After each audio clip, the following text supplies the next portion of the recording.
Përshëndetje të gjithëve. Sot ne kemi vazhduar miratimin e zonave prioritare të bashkive. Janë 4 bashki të tjera të cilat kanë miratuar zonave prioritare. Ne tashmë shkojmë në numrin 40 të bashkive. Siç kemi përmendur edhe më parë, paketi e maleve vazhdon të ketë një interes të shtuar për sa i përket aplikantëve në gjithë territorin, në 40 bashki tashmë të cilat janë shpallur me zonat prioritare. Një pjesë e mirë e bashkive shumë shpejt do të vazhdojë me miratimin të Këshillit Bashkiak dhe besoj që ky proces do të vazhdojë po ashtu javë pas jave dhe me miratimin e bashkive të cilat kanë për të miratuar akoma zonat prioritare, por ajo çfarë ne konstatojmë dita ditës është që vetë bashkitë tashmë janë duke konstatuar një interes të shtuar në fakt të banorëve të zonave të përkatëse, sidomos për zhvillimin e ekonomisë rurale, por një interes i shtuar edhe për gjithë shqiptarët të cilët kanë lidhje të fortë me zona të caktuara në territor brenda vendit, po jetojnë jashtë Shqipërisë. Kështu që besoj shumë që dhe me miratimin e 4 bashkive të fundit do të vazhdojmë po ashtu me ritme edhe më të shpejta për sa i përket aplikimeve në territor. Faleminderit. Razila Myslima nga Report TV. Zoti Demo, Komisioni i Reformës Territoriale ka nisur dëgjesat në territor dhe dëgjesa e parë ishte nga Lezhë. Në atë mbledhje u adresuan kritika të forta nga kryetari i bashkisë, kryetari socialist Pierin Ndreu, për mënyrën se si qeveria po i qaset pushtetit vendor. Pati kritika dhe akuza, mund të them, se po uzurpohen sipas tij kompetencat e pushtetit vendor dhe bashkitë po kthehen në xhepat të qeverisë. Konkretisht ishin 3 shqetësimet e tij: centralizimi i ujësjellësit, pra ju hoq si kompetencë bashkive dhe i kaloi Ministrisë Infrastrukturës, po ashtu edhe fakti që stacionet e plazhit menaxhohen tashmë nga Ministria dhe jo më nga bashkitë, pra lejet jepen nga Ministria, por një tjetër kritik ishte edhe kufizimi i bashkive për të dhënë leje ndërtimi për godinat mbi 6 kate. A do t'i adresoj këto kritika që ishin mjaft të prekshme, le të themi, për pushtetin vendor në Komisionin e Reformës Territoriale, kryesisht për kompetencat dhe funksionet e bashkive, dhe a keni një koment për këto 3 shqetësime që ka ngritur zoti Ndreu? Faleminderit. Spari mua më vjen mirë që ky proces ka filluar. Ne kemi qenë të interesuar që ky proces fillonte shumë më parë dhe këtë kemi diskutuar edhe bashkarisht. Unë mendoj që mendimet e të gjithë aktorëve, patjetër duke filluar me kryetarët e bashkive, por jo vetëm, duke vazhduar edhe me anëtarët e Këshillit Bashkiak, qarqet janë të përfshira, qytetarët po ashtu, duhet patjetër të japin qëndrimet e tyre për sa i përket reformës dhe aq më shumë të japin qëndrimet e tyre për ato çfarë janë konstatuar gjatë 10 viteve të fundit në reformën e cila në një lloj mënyre u fut në veprim në vitin 2015. Unë besoj që ka shumë për diskutuar për shumë prej çështjeve që dhe kryetari i Bashkisë Lezhë ka ngritur. Ajo çfarë unë di të them është që pikërisht reforma territoriale dhe Komisioni i posaçëm është aty për të adresuar shpeshherë disa elementë që kanë të bëjnë me funksionet e bashkive. Unë e kam përmendur, po ashtu e kanë menvizuar faktin që funksionet e bashkive janë shumë të rëndësishme për të marrë në konsiderat. Duhet të shkojë përtej debati thjesht numri i bashkive më shumë apo më pak, por në fakt duhet fokusuar tek ato cilat janë funksionet e bashkive. Kuptohet që qeveria qendrore nuk do të biri gjithmonë dakord me bashkitë. Unë kam qenë vetë kryetar bashkie. Dhe kjo është një gjë normale që ndodh jo vetëm në Shqipëri, por në gjitha vendet e botës. Ajo çfarë unë di të them është që nëse ne marrim reformat me radhë, qoftë ajo ujësjellësave apo reforma territoriale në tërësi për sa i përket menaxhimit të territorit, patjetër që ka qëndrime të ndryshme. Ajo çfarë është e rëndësishme që ne duhet garantojmë që bashkitë duhet me ato çfarë kanë kompetenca të deleguara apo kompetenca që burojnë nga ligji dhe aq më shumë nga ato çfarë mund të ndodhi nesër sipas reformës, ne të garantojmë që bashkitë jenë më të forta dhe të ofrojnë shërbime më të mira në territor. Unë besoj që javët që ne kemi përpara dhe në mos gaboj agenda që ka tashmë miratuar Komisioni i posaçëm do të jetë deri në fund të majit për mbyllet turi në të gjitha qarqet e vendit. Dhe unë besoj që ne do të dëgjojmë patjetër edhe shumë kryetar të tjerë, por jo vetëm, dhe aktorë të tjerë në territor, të cilët mund të kenë qëndrime të ndryshme për sa i përket reformës fundit, por dhe për sa i përket elementeve specifik të cilët duhen parë dhe duhen marrë në konsiderat gjatë procesit në Komisionin e posaçëm. Faleminderit. Faleminderit.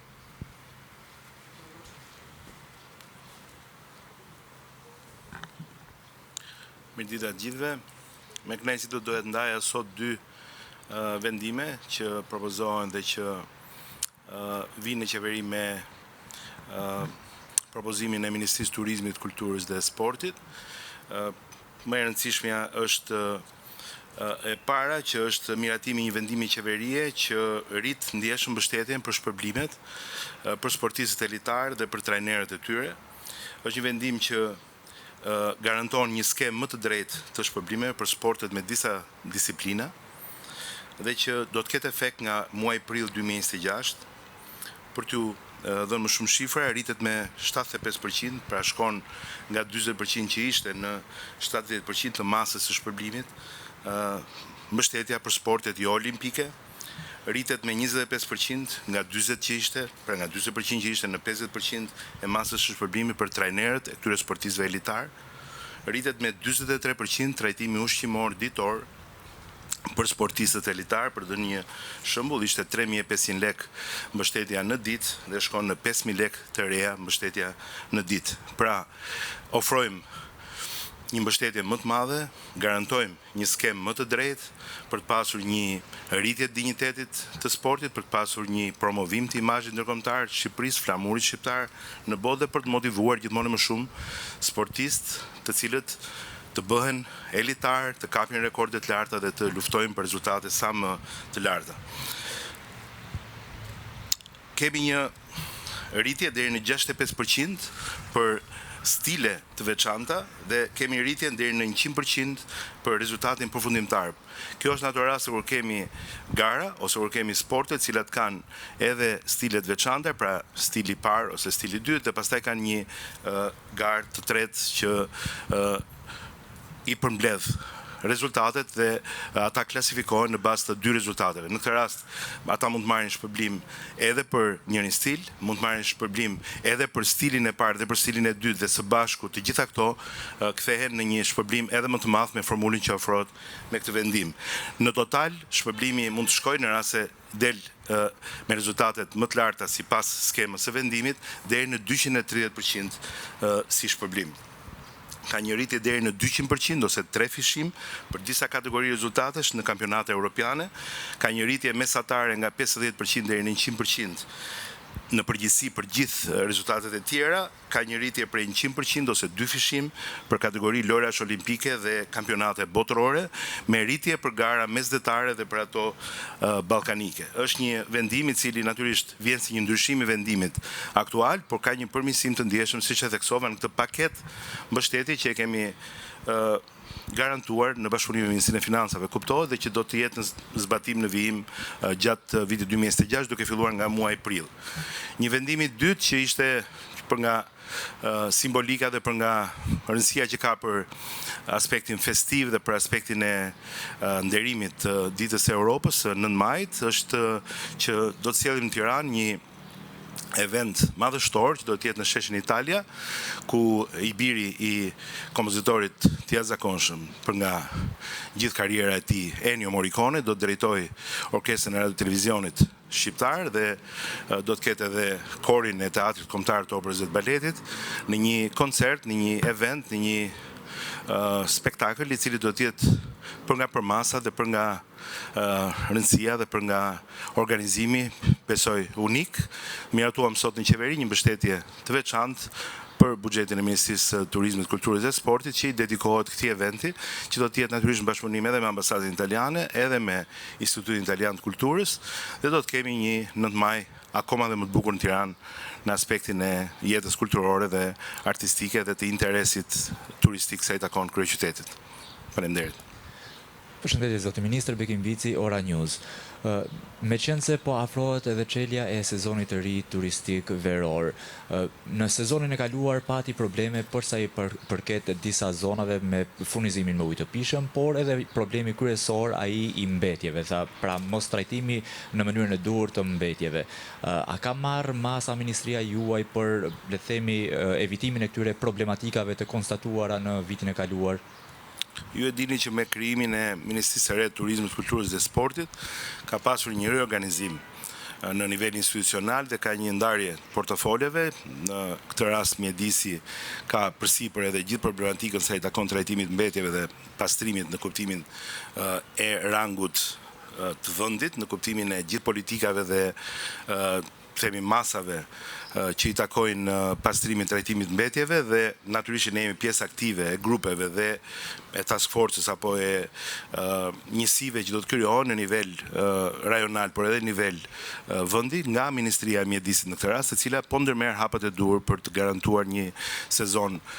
edhe më të pastër në kuptimin e sezonit veror, por edhe në përgjithësi për gjithë vitin. Megjithatë, Agjencia Kombëtare e Bregdetit, për shkak se e ka kryer dhe vjet, ka dhe një kontratë shtesë në ndihmë të bashkive ku kemi shtuar dhe 2 bashki tjera mbi skemën që ishte vjet, që është kam përshtypjen Bashkia e Lezhës dhe Bashkia e Progradecit, ku do të kemi një nivel, si themi, edhe më të mirë pastrimi për në disa orare, në disa zona, për disa prej pikave problematike që kemi në këto bashki, në përgjithësi në gjithë bashkitë që janë bregdetare apo me liçene, siç është rasti Progradecit, që të kemi një sezon, por edhe një vit shumë më të pastër nga pikpamja e mbulimit të shërbimit pastrimit, por edhe e trajtimit të mbetjeve përsa i takon mbetjeve që janë gjithsesi në shtim për shkak të numrit të lartë të turistëve që ne presim. Por i sjellsin, natyrisht edhe ky është një problem që lidhet shumë me bashkitë në disa raste, për disa prej bashkive që e kanë nën administrim, por lidhet shumë edhe me Agjencinë Kombëtare të Kanalizimit të Ujrave dhe Kanalizimeve, që është në varësi të Ministrisë së Infrastrukturës dhe Energjisë, që ne jemi në kontakt vazhdueshëm natyrisht edhe me ta, sa i takon gjithë problematika. Kemi bërë takime të vazhdueshme me tour operator, me themi menaxher në nivele hotelesh, me gjithë pjesën e hotelerisë, shoqatave të tyre, për të marrë problematika, për t'i përcjell. Në çdo takim kanë qenë pjesë natyrisht përfaqësues të ndryshëm të agjencive, të institucioneve, dhe po mundohemi shumë që të kemi një koordinim sa më të mirë në këtë sezon. Në përgjithësi, situata mund ta them që është mjaft më mirë me vendosjen e pajisjeve të trajtimit të ujrave të ndotura në vitin e shkuar dhe me se më thënë, rregullimin ose të themi përmirësimin në disa prej bashkive të disa prej infrastrukturave kryesore të kanalizimeve dhe të kolektorëve, të cilët kanë garantuar një lidhje të shumë subjekteve me rrjetin, edhe pse në kërkesën që ka VKM-ja përkatëse, në përgjithësi hotelet, ato që janë me nivelin më të lartë të këtyre ujrave ndotëse, të kenë dhe pajisjet përpara se sa të hyjnë në rrjet dhe janë duke investuar dhe janë duke u plotësuar me këto sisteme, të cilat natyrisht që në rast se nuk janë subjekte përballen me masa dhe me gjoba dhe me penalizime që i parashikon ligji dhe VKM-ja përkatëse. Faleminderit.